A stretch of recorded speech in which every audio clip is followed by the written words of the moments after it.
வேக கட்டுப்பாடு கருவிகளை பொருத்தும் பணியை துரிதப்படுத்துவதற்கான கருத்தை சிங்கப்பூர் போக்குவரத்து சங்க தலைவர் முன்வைத்திருந்தார். அதிகபட்சமாக 3500 கிலோகிராம் மற்றும் 12,000 கிலோகிராம் வரை எடை கொண்ட லாரிகளுக்கு வேக கட்டுப்பாடு மிகவும் அவசியம்.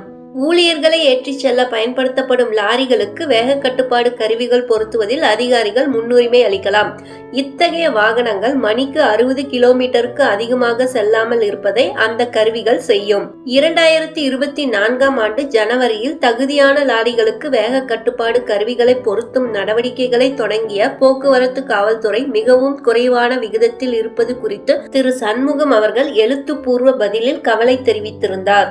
அதிக லாரி ஓட்டுநர்கள் வேக கட்டுப்பாடு கருவிகளை பொருத்த ஊக்குவிப்பதற்கு அங்கீகரிக்கப்பட்ட வாகன விநியோகிப்பாளர்கள், சிங்கப்பூர் வாகன வர்த்தகர் சங்கம் மற்றும் அங்கீகரிக்கப்பட்ட சோதனை நிலையங்களுடன் போக்குவரத்து காவல்துறை சேர்ந்து செயல்பட்டு வருவதாக திரு சண்முகம் அவர்கள் கூறினார்.